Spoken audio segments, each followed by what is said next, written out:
Hello, DNA lab जी, मुझे DNA की जांच करवानी है। हाँ, स्लाइड और रेफरेंस फाइल दोनों भी रेडी है।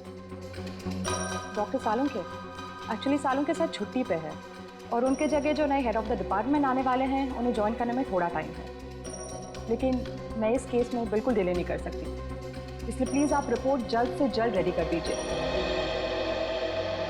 Okay, thank you very much.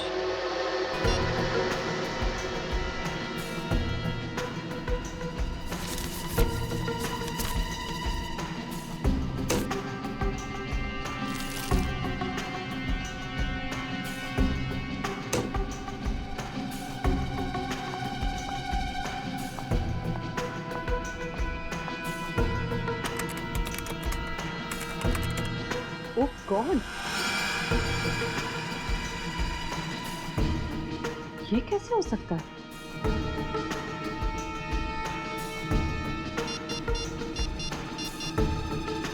Hello,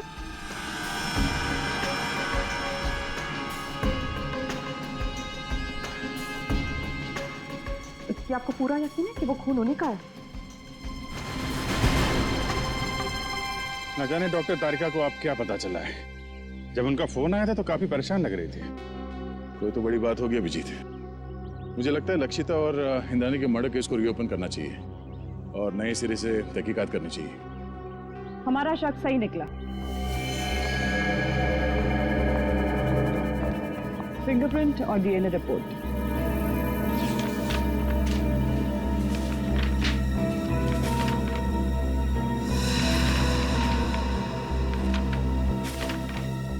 ये क्या? अंगद के कमरे से जो खून, बाल और फिंगरप्रिंट्स मिले थे वो शौनक, विशाल और राहुल से मैच हो गए। कमाल है, शौनक, विशाल और राहुल के खून और फिंगरप्रिंट्स हमें क्राइम सीन पे भी मिले थे, लक्षिता के पनवेल वाले फार्म हाउस पे, जहां पे उनकी लाशें मिली थी हमें। यही बात तो मेरी भी समझ में नहीं आ रही।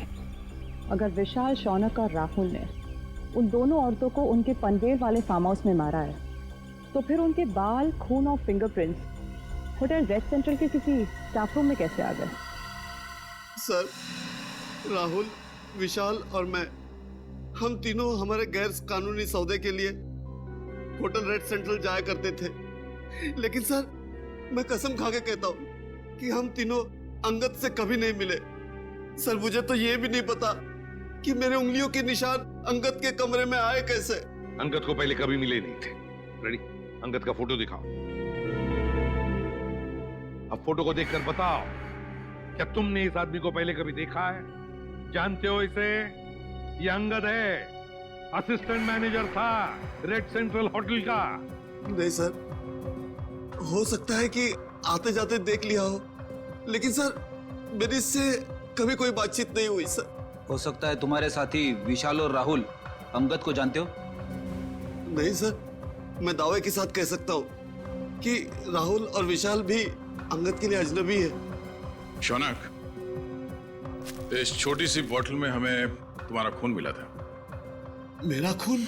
हाँ, ये भी अंगद के होटल के कमरे से मिला था हमें। तुम्हारा ये खून वहां अंगद के कमरे में कैसे आया? मुझे नहीं पता सर।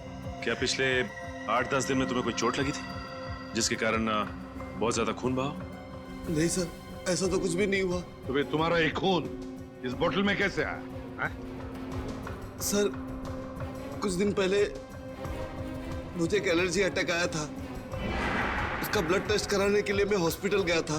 तो हो सकता है कि... कौन सा hospital? Sir, paradise health care hospital.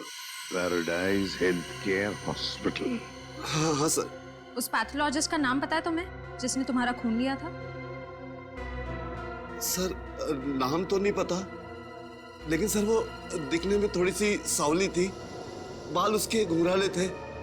Sir, वो हॉस्पिटल की जूनियर पैथोलॉजिस्ट थी सर। सर, मुझे तो लगता है कि शौनक और उसके साथियों ने ही लक्षिता और इंद्राणी का खून किया है और ये सब ड्रामा कर रहा है, नाटक कर रहा है। इसे ले जाओ, जाओ। चलो सर, अरे जब से ये केस रीओपन हुआ है तब से और उलझता जा रहा है। पहले किसी ने मेरी गाड़ी में उस चॉकलेट के पेपर पे होटल रेड सेंटर लिखा और उसी होटल के कमरे से ये अंगद गायब हो गया और उसके कमरे में से इन तीनों के बाल, फिंगरप्रिंट्स और खून मिले। और सर और क्या? सर समझ में नहीं आ रहा कैसे कहूं, आपको मेरी बात का यकीन होगा या नहीं। यकीन करूंगा या नहीं? साफ साफ बताओ दया। सर वो डॉक्टर तारिका को डॉक्टर सालुंके के बर्ताव पे कुछ परेशानी है सर। उसे लगता है कि पोस्टमार्टम और फॉरेंसिक जांच के दौरान वो कुछ परेशान से थे और उन्होंने ये सारे टेस्ट जल्दबाजी में किए थे। तुम साळुंखे पर शक कर रहे हो दया? सर कुछ बात तो जरूर है। साफ साफ बताओ दया, बताओ बात क्या है? सर मुझे लगता है कि सेहत का तो सिर्फ बहाना है। क्या मतलब? सर मतलब डॉक्टर सालुंके का लैब में ना आने की असली वजह कहीं ये लक्षिता और इंद्रानी के डबल मर्डर केस तो नहीं है? अगर ये बात है दया तो साळुंखे से मिलना पड़ेगा।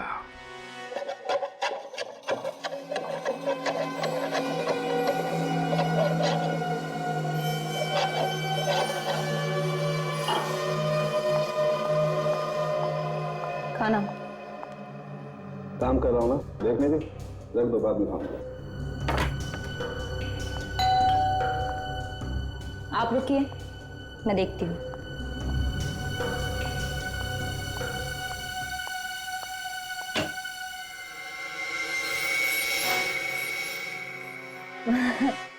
सर हाँ आइए ना प्लीज।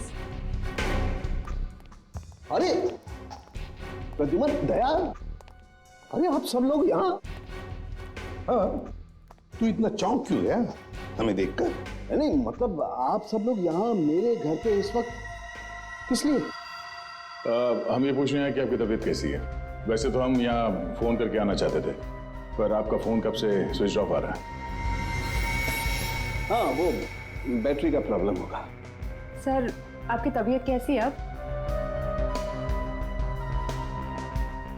मेरी तबीयत के बारे में छोड़ो, आप लोग ये बताओ कि आप लोग यहाँ पर किस लिए आए? क्यों बस कुछ प्रॉब्लम हुई है?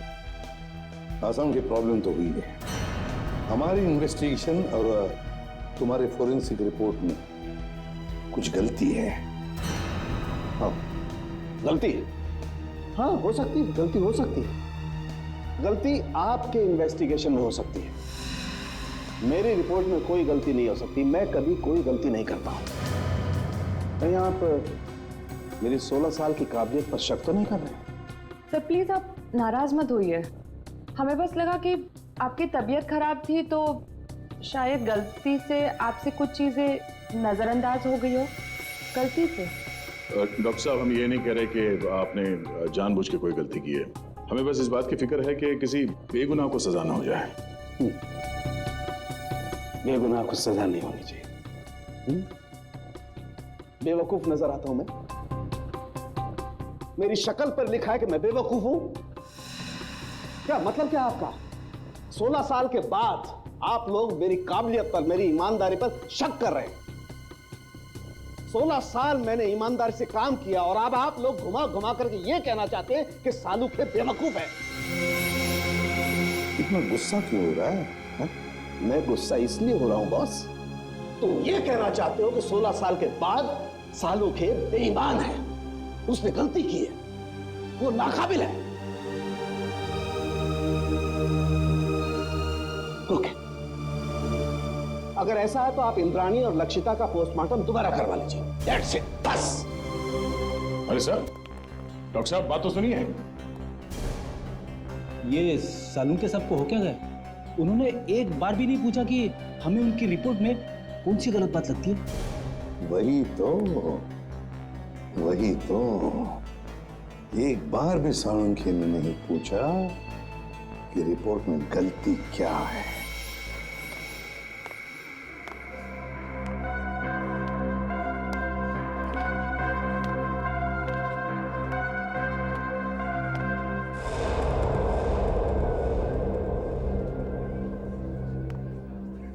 साहब, हाँ ये स्लिप देखकर बताइए। हाँ, आप इस डोर से अंदर चले जाइए।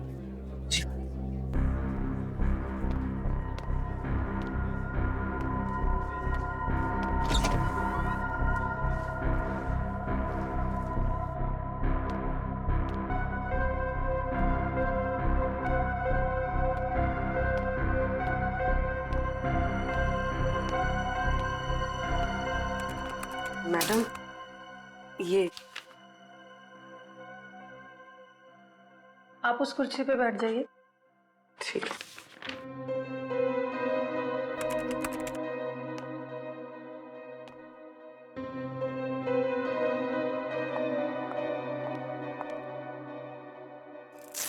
अपना हाथ दीजिए।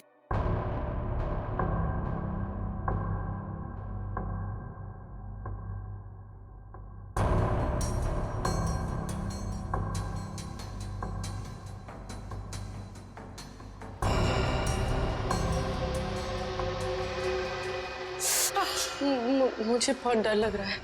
घबराइए मत, आपको कुछ नहीं होगा। दीजिए।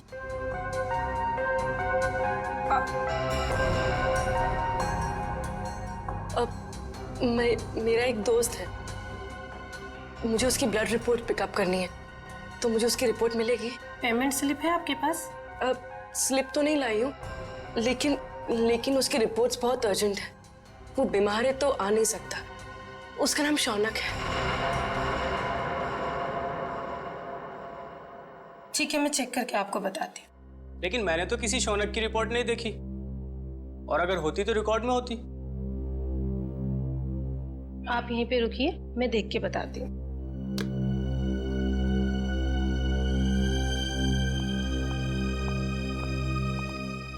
एक्सक्यूज मी, आप एक एक करके आइए। ये मेरे साथ है। आपके साथ है तो आप इन्हें कहिए कि बाहर इंतजार करें। सीआईडी किसी का इंतजार नहीं करती। सीआईडी? शौनक की रिपोर्ट कहाँ है? जल्दी बताओ। मुझे नहीं पता, मैं सच कह रही हूँ, मुझे कुछ भी नहीं पता। क्या किया तुमने शौनक के ब्लड सैंपल के साथ? मैं सच कह रही हूँ, मुझे कुछ नहीं पता इस बारे में। कुछ नहीं पता? कुछ नहीं पता? हाँ? मुझे कुछ नहीं पता सर, मुझे कुछ नहीं पता। मैं सच कह रही हूँ, मुझे कुछ नहीं पता। हमें पता है। ये रहा वो ब्लड सैंपल। जब तुमने शौनक का ब्लड टेस्ट किया ही नहीं, तो उसकी रिपोर्ट कहां से बनती? अब बताओ, किसके कहने पे किया है तुमने ये सब? नाम बताओगी या एक और थप्पड़ खाना है? नहीं, अंगद नाम है उसका। अंगद? हाँ, वो मेरे कॉलेज का फ्रेंड है। उसी ने मुझे ये सब करने के लिए कहा था। ये अंगद है कहाँ? मुझे कुछ नहीं पता, मैं सच कह रही हूँ, मुझे कुछ नहीं पता। अंगद ने तुम्हें बताया था कि उसे शौनक का खून किस लिए चाहिए? नहीं, लेकिन मैंने उसे फोन पे बात करते हुए सुना था। वो किसी से कह रहा था कि गाड़ी मोड़ वाली बेकरी के पास ले आओ। मैंने दोस्त समझ के उसका काम कर दिया और बिल्कुल भी सीरियसली नहीं लिया। बाद में मुझे भी शक हुआ कि वो इस खून का कुछ गलत इस्तेमाल करने वाला है। मैं सच कह रही हूँ।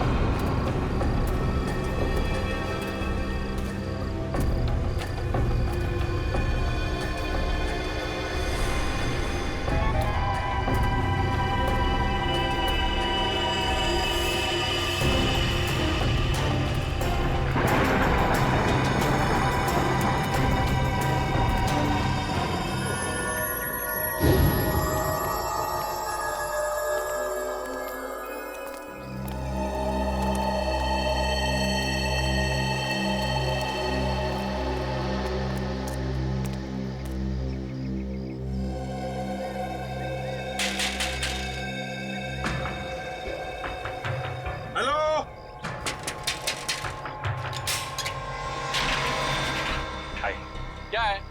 कौन हो तुम लोग? भाई साहब, हम मुसीबत में फंस गए। देखिए ना, इन्हें चोट भी लग गई है। हमारी मदद कर दीजिए प्लीज। अरे लेकिन तुम लोग हो कौन? एक्चुअली वक्त के मारे शादी में जा रहे थे कि गाड़ी खराब हो गई और ऊपर से चोट भी लग गई मुझे। क्या मदद कर सकता हूँ? एक फोन करना था, मेरे मोबाइल की बैटरी चली गई। सुबह जल्दी में चार्ज नहीं कर पाया ना, इसलिए एक फोन प्लीज प्लीज। भाई साहब प्लीज हमारी मदद कर दीजिए, एक फोन करने दीजिए प्लीज। ठीक है, अंदर आ जाओ। Thank you. घर में फर्स्ट एड बॉक्स है क्या? थोड़ा पट्टी बांध देते तो। हाँ, बैठिए, सब मिलेगा, बैठिए। Okay, thank you.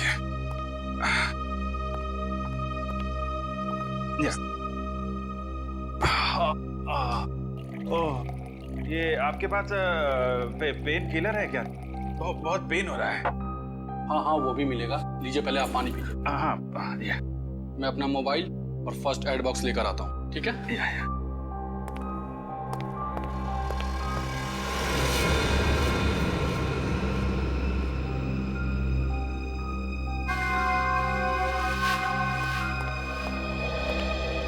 सही टाइम हो गया है।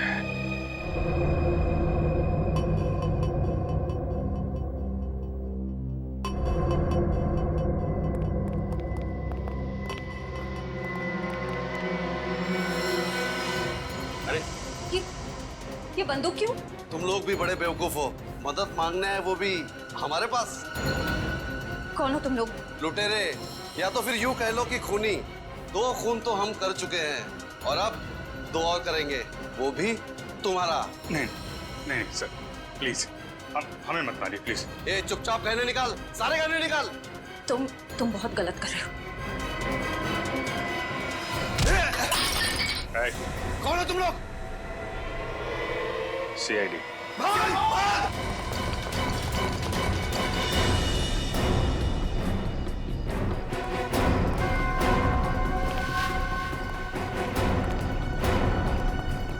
सीआईडी के सामने से भागना इतना आसान नहीं, वो भी 2-2 खून करके। माफ कर दीजिए साहब हमें। साहब प्लीज साहब माफ कर दीजिए। माफी के लायक तुमने काम ही नहीं किया जो तुम्हें माफ कर दिया जाए। तुम तीनों के खिलाफ बहुत सारे सबूत है हमारे पास। लक्षिता और इंद्राणी का खून किया तुम लोगों ने। चलो, टाइम पूरा हो गया तुम्हारा, निकलो।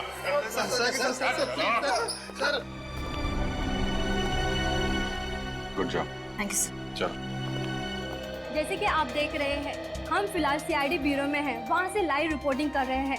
पहले की तरह इस बार भी सीआईडी ऑफिसरों ने खतरनाक लैंड माफिया, जी हाँ लेडी डॉन, लक्षिता और इंद्राणी के खूनियों को पकड़ लिया है। उन तीनों खूनियों का नाम है विशाल, शौनक और राहुल। आइए अब सुनते हैं एसीपी प्रद्युमन का क्या कहना है। लक्षिता और इंद्राणी, इन दोनों के खूनी पकड़े गए और उन्होंने अपना गुनाह कबूल भी किया है। मगर आप लोगों ने इन तीनों को इतनी जल्दी पकड़ा कैसे? कभी कभी सबूत और फोरेंसिक की जांच जब सही दिशा में हो तो खूनी को पकड़ने में ज्यादा देर नहीं लगती। सर, ये तो बहुत हाई प्रोफाइल केस है। इसमें 2 माफिया डॉन्स का मर्डर हुआ है। क्या आपको किसी प्रकार का प्रेशर फेस करना पड़ा? हाँ, कभी कभी प्रेशर तो होता ही है, मगर हमने सबूत भी ऐसे इकट्ठे किए कि उन्हें हम फांसी तक पहुंचा ही देंगे।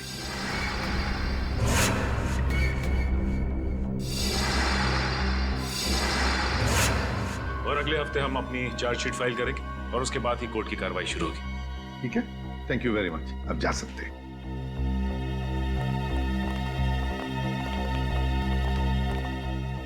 क्या हुआ दे? चुप क्यों? क्या परेशानी है? सर पता नहीं क्यों मेरा दिल नहीं मानता कि ये तीनों खूनी है। क्या? क्यों? सर, फोरेंसिक रिपोर्ट और क्राइम सीन के इन्वेस्टिगेशन से तो यही साबित हुआ है कि खून उन तीनों ने ही किया है। तो सबसे बड़ी बात तो ये है सर कि उन तीनों ने अपना गुनाह कबूल कर लिया कि उन्होंने खून किए। दया सर, आपको कहीं ऐसा तो नहीं लगता ना कि हमने कहीं इन्वेस्टिगेशन में गलती की है या फिर कुछ नजरअंदाज किया हो? नहीं, वैसे तो हमारे इस डबल मर्डर की तहकीकात सही दिशा में जा रही है, हमेशा की तरह से। इस बार भी हमने सारे सबूत इकट्ठा कर लिए, पर पता नहीं क्यों मुझे कुछ सही नहीं लग रहा सर। जो दिख रहा है शायद वो है नहीं, और जो है वो दिख नहीं रहा। आसान के बोल। शादी कर रहा है? क्यों जा रहा है? क्या?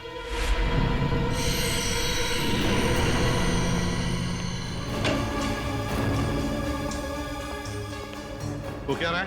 हाँ?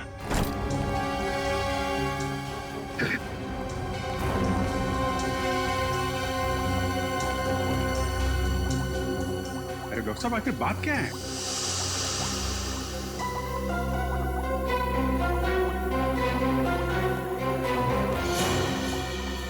सालों के साथ छुट्टी पर जा रहे हैं और वापस कब लौटेंगे कुछ नहीं पता। क्या छुट्टी पर जा रहे हैं? तू छुट्टी ले कैसे सकता है? अरे यार, इस पे इतना हाइपर होने की क्या जरूरत है? हाँ? मैं छुट्टी पे जा रहा हूँ क्योंकि मेरी तबीयत ठीक नहीं है और मैं अपने घर जा रहा हूँ छुट्टियां लेकर के। किसी दूसरी दुनिया में नहीं जा रहा हूँ, क्योंकि मुझे इस लैब में ये इन लाशों से, इस केमिकल सेक्शन से मेरी तबीयत खराब होती है। मैं थोड़े दिन आराम करना चाहता हूँ, बस इतनी सी बात, बस इतनी सी बात है। ये कौन है? तुम कौन? सर मैं इनकी पर्सनल नर्स हूँ, मेरा नाम मोनिका है। एक्चुअली इनकी ईसीजी रिपोर्ट्स बहुत खराब आई हैं, इसीलिए डॉक्टर ने इन्हें कंप्लीट रेस्ट करने के लिए बोला है। पागल हो गया तू? बता क्यों नहीं पहले तूने? क्या बता था? मुझे अब खुद पता चला है तो मैं तुम्हें पहले क्या बताता? लेकिन सालों के साहब, तब तक फॉरेंसिक डिपार्टमेंट की जिम्मेदारी कौन संभालेगा?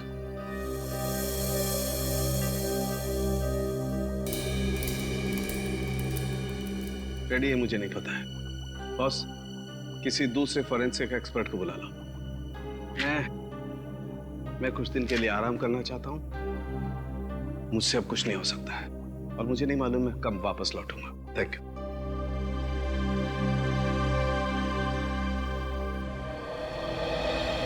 अच्छा हुआ आप लोग आ गए। बात क्या है तारिका? यहाँ पे क्यों बुलाया तुमने हमें? मुझे तुमसे जो बात कहनी है, पता नहीं उसका रिएक्शन क्या होगा, लेकिन बात कहना जरूरी है। सालों के सर का बर्ताव और उनके काम करने का ढंग कुछ दिनों से बहुत अजीब हो गया है। क्या मतलब है तुम्हारा? देखो आप लोग प्लीज मुझे गलत मत समझिए। सालों के सर मेरे गुरु हैं। मैंने इतने साल उनके साथ काम किया है और कितना कुछ सीखा है उनके पास से। लेकिन इस केस की फोरेंसिक जांच उन्होंने ठीक से नहीं की। कितनी सारी बातों को उन्होंने अनदेखा किया है। कितनी सारी चीजों का तो अभी तक उन्होंने ढंग से टेस्ट भी नहीं किया है। तारिका, तुम समझ रही हो? तुम जो कह रही हो उसका क्या मतलब हो सकता है? तारिका, 16 साल से सालों के साथ हमारे साथ काम कर रहे हैं। वो सीआईडी को गुमराह क्यों करेंगे? अगर तुम्हारा शक गलत निकला तो? अगर आप लोगों ने मुझे गलत साबित किया तो सबसे ज्यादा खुशी मुझे ही होगी। डॉक्टर तारिका की बातें अभी भी दिमाग में घूम रही है। आज तक कभी सालों के साथ के लिए उसने कुछ नहीं कहा, लेकिन आज ये समझ में नहीं आ रहा है अब हमें क्या करना चाहिए। कभी लगता है कि डॉक्टर सालों के कभी ऐसा कर ही नहीं सकते। कभी लगता है कि मेरा शक सही था। कहीं ना कहीं इस केस में हमसे कुछ गलती हो रही है। ना एक्सपीरियंस आदमी है सालों के साहब, लेकिन फिर क्या करें? एसीपी साहब को बोलना है? नहीं अभिजीत, भले एसीपी साहब डॉक्टर सालों के से झगड़ते हो, पर वो कभी नहीं मानेंगे कि ये फॉरेंसिक रिपोर्ट डॉक्टर साहब ने ठीक नहीं बनवाई। ये बात तो है।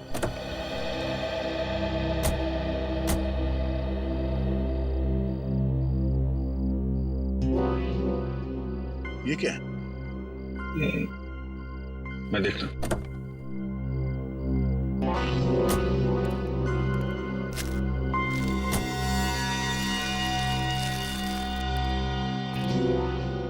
चॉकलेट पेपर जैसा लगता है। चॉकलेट पेपर इतने प्यार से फोल्ड करके किसी ने वाइपर पे क्यों रखा?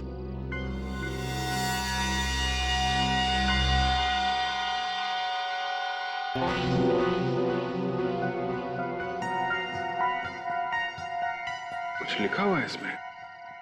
कहीं कोई मैसेज तो नहीं हो सकता है, पर क्या है पढ़ने में आ नहीं रहा। कर चले देख।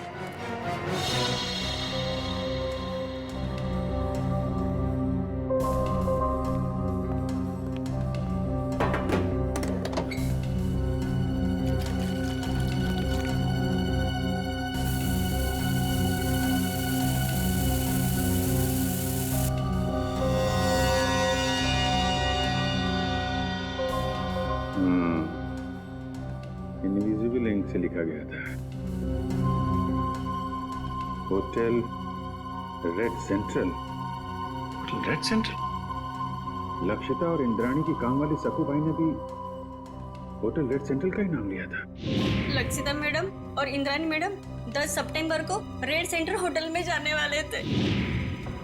होटल रेड सेंट्रल 111 10/9 111 10/9 10/9 मतलब 10 सितंबर और 111 इस होटल का रूम नंबर हो सकता है। 10 सितंबर को लक्षिता और इंद्रानी का खून हुआ था। कहीं इस होटल रेड सेंट्रल के कमरा नंबर 111 का इस डबल मर्डर केस से कोई संबंध तो नहीं है? हो सकता है दया, इसका पता लगाना पड़ेगा।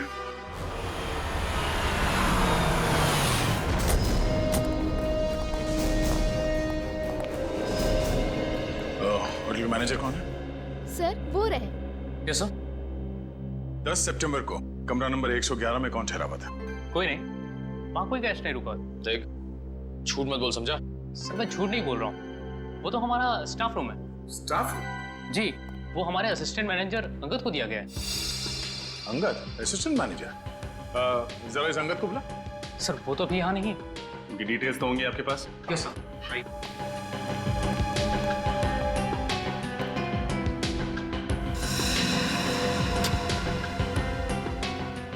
ये अंगद इस वक्त कहाँ होगा, कुछ मालूम है? नहीं सर, अंगद सर अचानक कहीं चले गए हैं। अचानक कहीं चले गए? हाँ सर, 10 तारीख को शाम को 6:30 से 7 के बीच वो रूम की चाबी देकर बाहर निकला और आते ही बोला कि उसे मुंबई से बाहर जाना है, उसे कुछ दिनों के लिए छुट्टी चाहिए। और कहाँ गया ये बता के नहीं गया? नहीं सर, इनफैक्ट वो अपना सामान लेने अपने रूम में भी नहीं आया। और उस दिन से उनका कमरा खोला भी नहीं गया है। तो आप खोलिए, हमें कमरा नंबर 111 की तलाशी लेनी है। पूरी राहुल, विशाल और शौनक, इन तीनों के खिलाफ चार्जशीट फाइल करने से पहले सब कुछ अच्छी तरह से दोबारा चेक करो। फोरेंसिक रिपोर्ट, गवाहों के बयान और फिर उन तीनों की स्टेटमेंट भी, जिसमें उन्होंने कबूल किया कि ये खून उन्होंने किए है। हाँ सर, मैंने सारे पेपर्स इकट्ठे कर लिए। देखा सर वो सर, दया का फोन आया था, थोड़ा लेट आ रहा है, कह रहा था कुछ जरूरी काम निपटाने उसे। अब इससे एक बात समझ में नहीं आ रही है, आज इतने सालों से हम लोग एक साथ काम कर रहे हैं, लेकिन किसी भी इन्वेस्टिगेशन में दो राय नहीं हुई। मगर इसी केस में, पर्टिकुलरली इसी केस में, पता नहीं क्यों दया को यकीन क्यों नहीं हो रहा। सर, उसे लग रहा है कि तहकीकात में कुछ कमी रह गई है सर। क्यों ऐसे लग रहा है? सब कुछ तो ठीक ठाक है, सब कुछ ठीक ठाक है, समझ में नहीं आ रहा है क्यों? सारे ठोस सबूत है उनके खिलाफ, ठोस सबूत है उनके खिलाफ।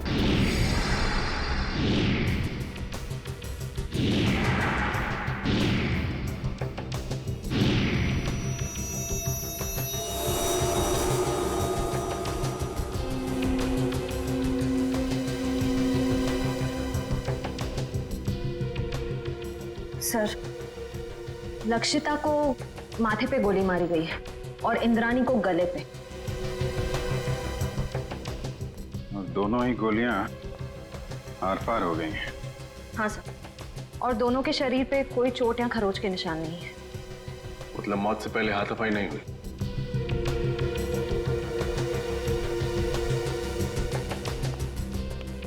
जब इन दोनों की मौत हुई तुम कहाँ थे?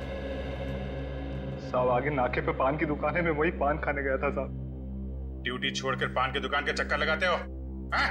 सब मेरी गलती है साहब। मैं जब वापस लौटा तो देखा वो तीनों खूनी भाग रहे थे साहब। तुमने खूनियों को भागते हुए देखा? हाँ साहब, लक्षिता मैडम और इंद्रानी मैडम के दुश्मन थे साहब, उनके हाथ में बंदूक भी थी साहब। कौन है दुश्मन उनका? सर वो विशाल, शौनक और राहुल।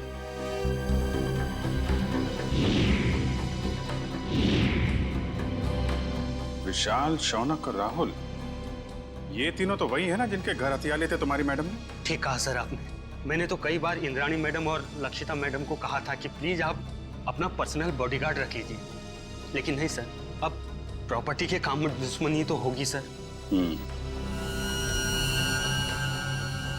यहाँ घर में कोई और भी था इनके साथ? नहीं साहब, फार्म हाउस पे वो दोनों अकेली थी साहब। लेकिन फार्म हाउस पे काम करने वाली शक्कू भाई, वो भी नहीं आई थी साहब। सर,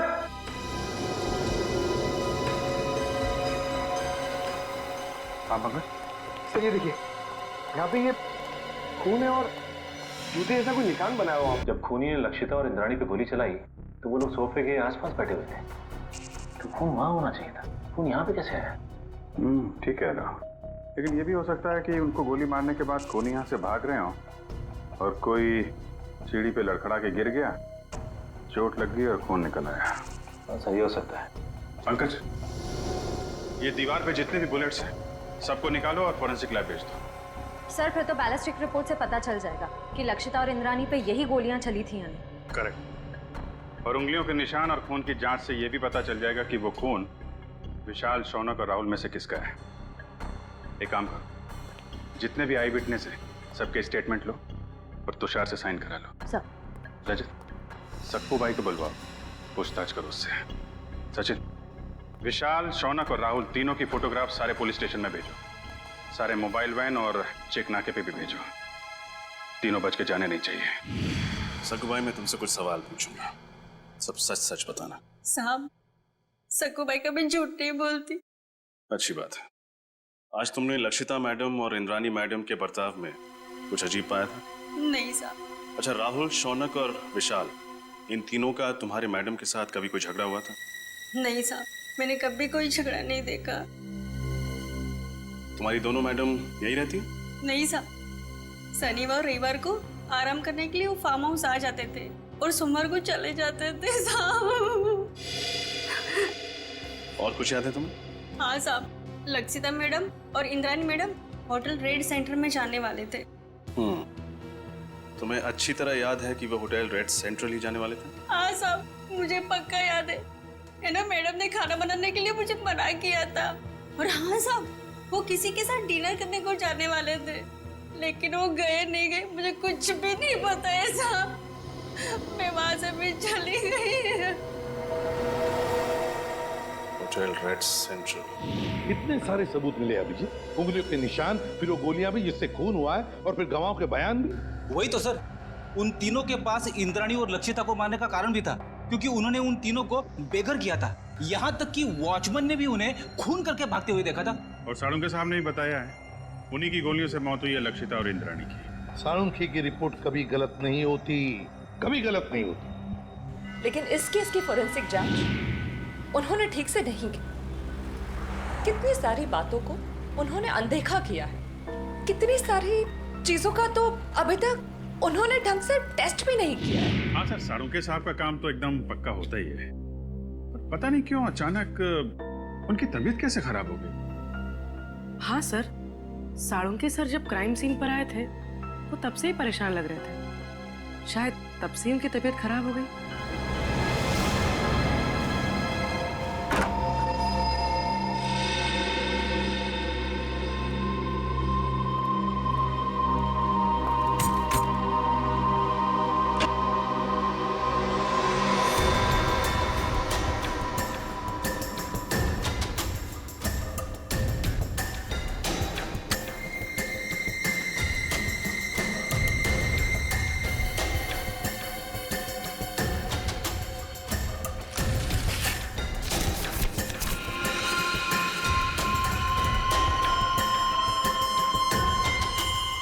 ये तो ब्लड सैंपल कलेक्ट करने की बॉटल है।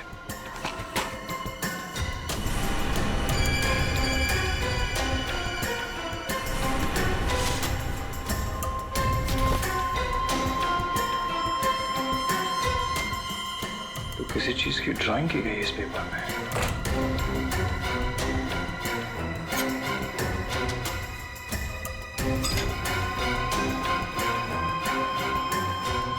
उंगलियों के निशान।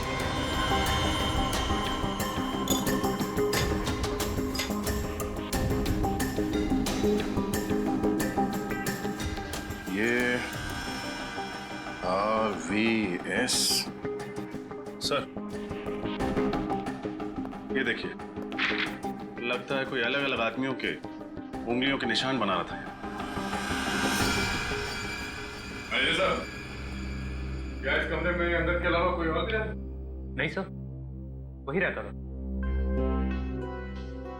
यहाँ इस लाइट में ये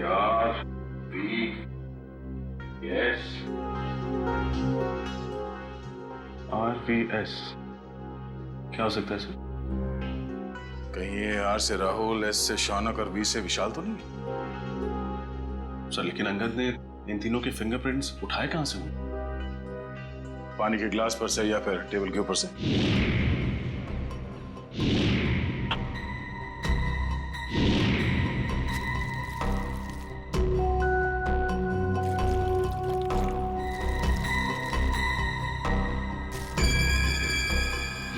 सर ये देखिए सर, इस पेपर पे कुछ ड्राइंग बनाए गए हैं और ये ब्लड सैंपल की बॉटल मिली है सर। तो लगता है इंद्रानी और लक्षिता के मर्डर में इस संगत का हाथ है सर। एक काम करो, ये सारे सबूत और ये ब्लड स्लाइड्स इसे डॉक्टर तारिका के पास भेज दो। हमें इस अंगद को जल्द से जल्द ढूंढना होगा। बहुत बड़ा हाथ है उसका इस केस में।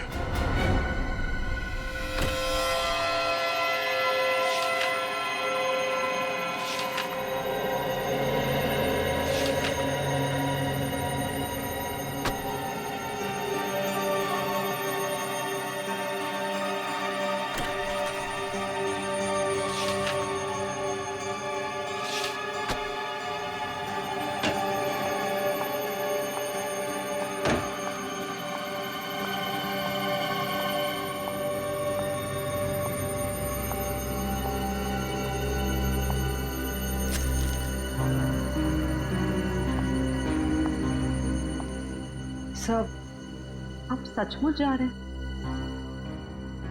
हाँ तारिका, मेरा काम खत्म हो गया है। और अब ये forensic lab, chemical section, evidence room, इन सब की चाबी तुम संभालो। मैंने अपनी जरूरत के कुछ कागजात अपने साथ ले लिए। लेकिन सर आप ये पेपर्स और फाइल्स क्यों लेकर जा रहे हैं? आपकी तबीयत खराब है इसलिए आपने छुट्टी ली है ना, आराम करने के लिए? या फिर घर पे भी काम करने का इरादा है? नहीं नहीं, ऐसी बात नहीं तारिका। देखो, यहाँ का काम तो तुम संभाल लोगी, लेकिन भाई अगर कभी मुझे लैब की याद आई तो इन फाइल्स को देख करके अपना मन बहला लूंगा। सर आप ऐसे क्यों बात कर रहे हैं? आप वापस लौटने वाले ना ठीक होकर? हाँ यस जरूर। एनीवे, तुम मेरी चिंता छोड़ो, यहाँ मन लगा के काम करना। देखो अब तुम्हारी जिम्मेदारी ज्यादा बढ़ गई है। अब सर अब हमें चलना चाहिए। आपके खाने का भी वक्त हो रहा है और फिर आपको दवाई भी तो देनी है ना।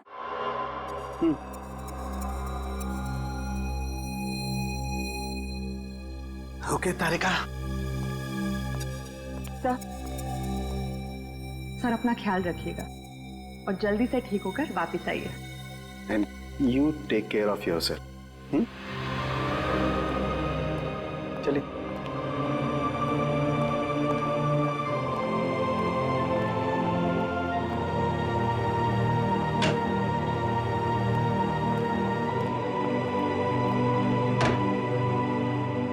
अंगद के कमरे से मिले सबूतों की जांच शुरू करनी पड़ेगी।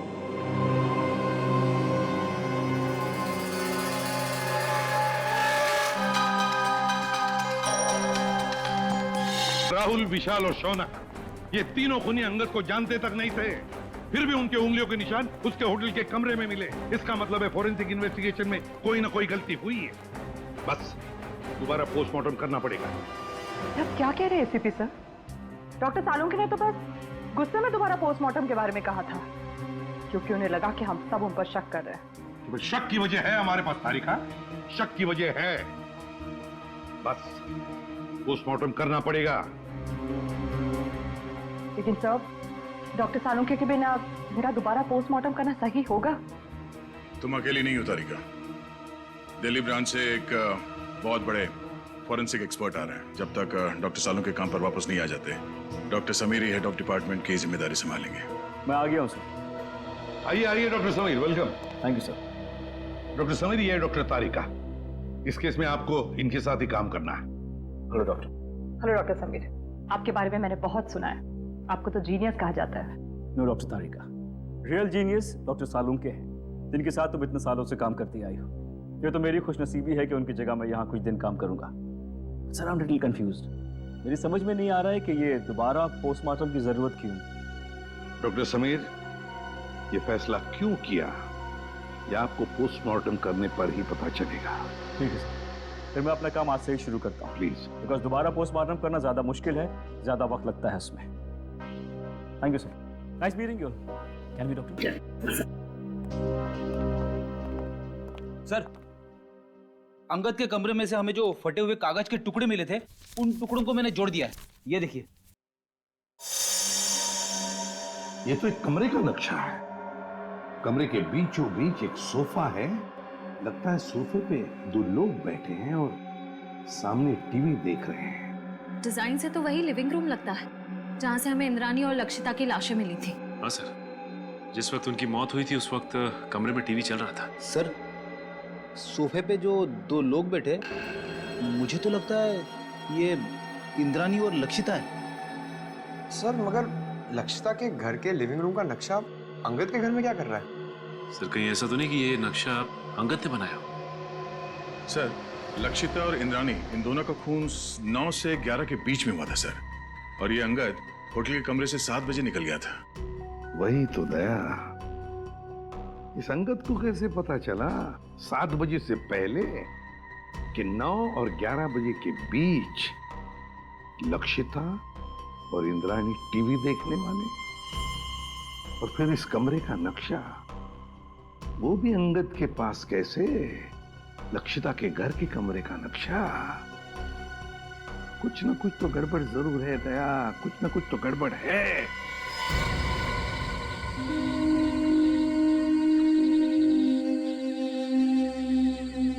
आप लोगों ने पुलिस बीट को फोन किया था? जी हाँ। क्या हुआ यहाँ पे? हम लोग यहाँ से जा रहे थे तो इस कार को इस हालत में देखा तो आपको फोन किया। आगे की सीट में एक आदमी है, शायद मर गया है।